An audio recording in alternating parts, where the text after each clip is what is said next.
I wanna let life move me. I wanna let life stir me deep. I wanna let life wake me from an ancient sleep. I wanna laugh all my laughter. I wanna cry all my tears. I wanna love the rain as deeply as the sun when it clears. I wanna love the rain as deeply as the sun when it clears. I want to let life move me, to stir me deep, to wake me from an ancient sleep. I am a woman of faith. I'm a woman of faith in that I do really want to let life move me, to stir me deep, to wake me from an ancient sleep, to be in sorrow and joy, to love the rain as deeply as the sun, and as deeply as I want that to be an easy, breezy process. It proves anything but.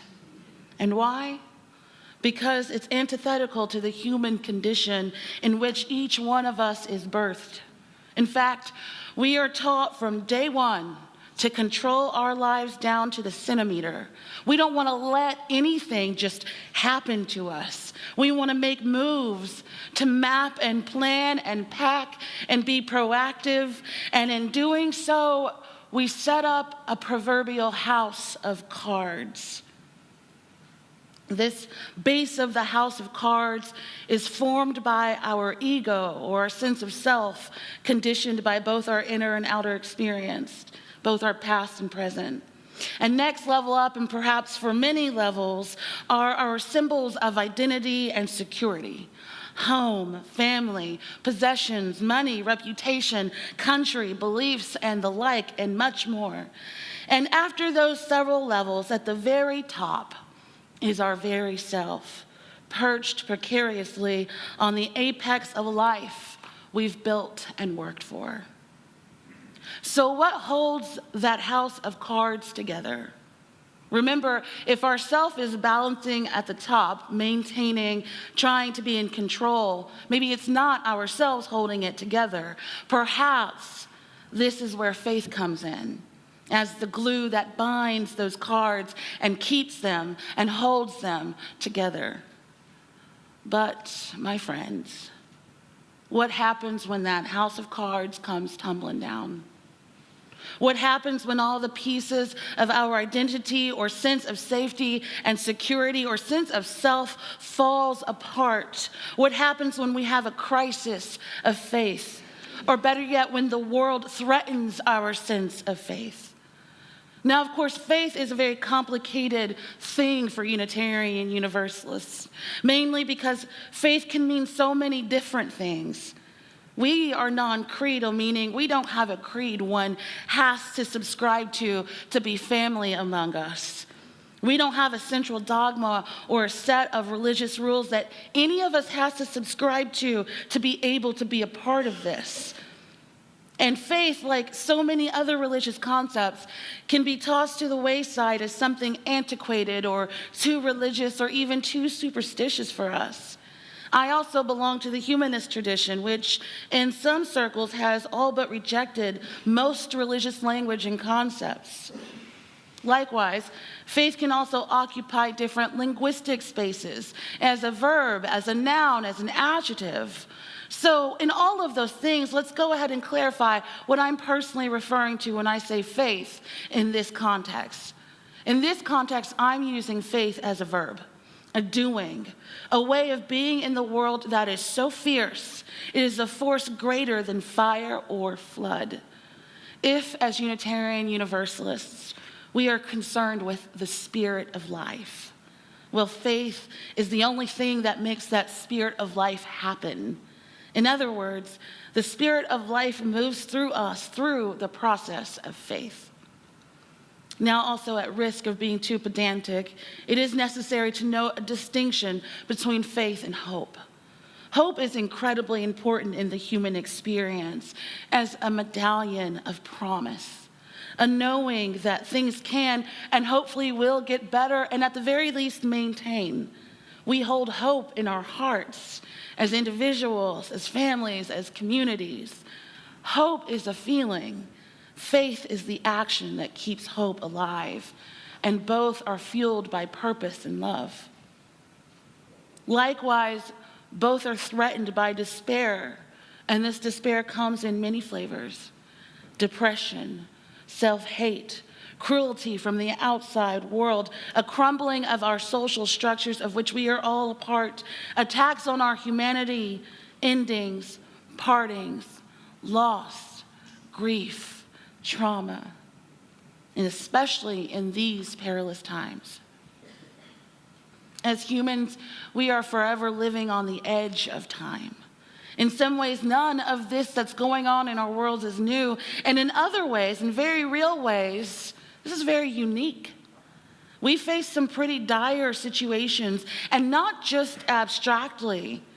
This is my third sermon, and I'll be darned if each and every time I have not stepped into this pulpit, there has not been another disaster or crisis or chaos that's unfolding.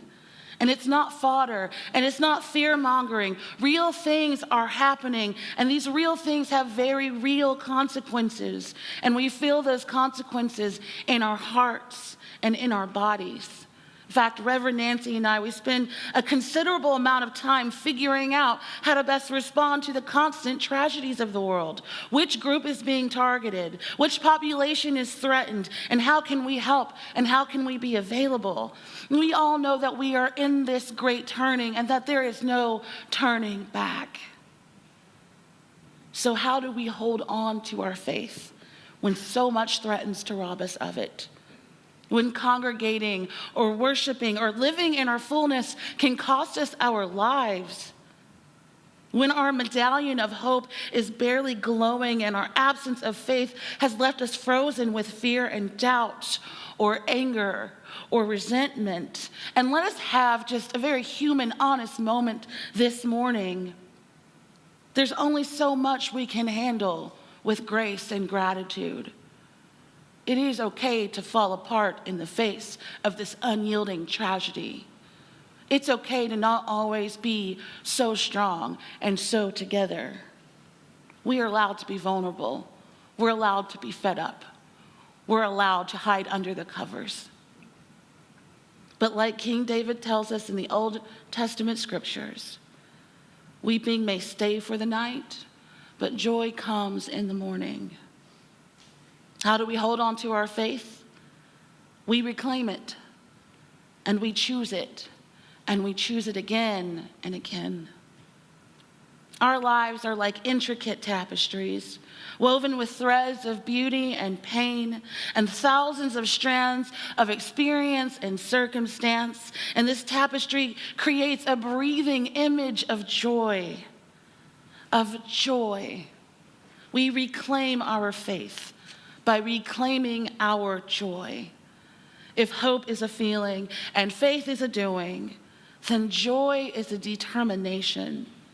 And just like hope and just like faith, it is not one-dimensional. It is a persistence that against all odds and in spite of it and because of it all, I'm going to let life move me, to stir me, to wake me, and I'm going to dance and mourn, and in it all and through it all, I am the one who will be doing it. It's about claiming this one precious life as truly our own.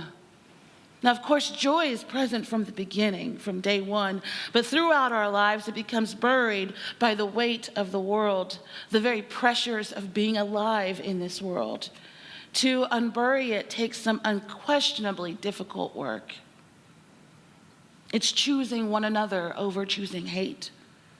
It's choosing to worship and to congregate and to march and to sing and to move our bodies and to live as we are, even in the face of bigotry and violence, is praising and embracing this source of life that animates us all, knowing that we are fiercely and wonderfully made. Joy resides in the determination to choose ourselves every day. That even in the mundane, the trivial seeming tasks that make up most of our lives, we celebrate the beauty of being able to go to the store or eat or cook or clean or just live. Or even in the not so ordinary. When we are scared, when we are in chaos, when we mourn, that even in those times, in the words of the great Harry Potter, I'm a serious minister, we go into the arena with our heads held high, knowing that we are the only ones who can fight this battle. Joy is staring hate straight on and proclaiming, you do not win today. Because we will not back down. We will not stop living our lives. We will not stop congregating. We will not stop singing. We will not start marching. We will not stop voting. We will not stop being the fullness of we are because of your hate. That is joy. Just like my ancestors and their descendants, of which I am one, because they had an unyielding faith, they were able to move mountains, to pave the way for me to even be here. My life is carried on their backs and in the sweat of their brow. And when life comes at me and drags me down, when I am able to be still and quiet, I find their voices asking me once more, is this all you got? And they breathe new life into me. Joy comes in the morning, and faith gets us there. When that house of cards falls to the ground, calling in to question everything we thought we knew about the world or our family or ourselves, when people let us down, when trust is hard or impossible, when on the same continent, in the same country, the same state, or even the same neighborhood are Nazis and peace builders alike, when we ourselves are both sinner and saint, we put our faith in that joy, in that purpose of being, in that determination to live life on life's terms. The joy of being moved and stirred by the gift of life, imperfect, messy, complicated, and sometimes frustrating life. What's left when that house falls? That's up to you and me to decide. But in this great turning, we know that we can't turn back. But we can face the new day, determined to do so, with hope in our chests, joy in our hearts, and faith paving the way forward. May it always be so. Amen.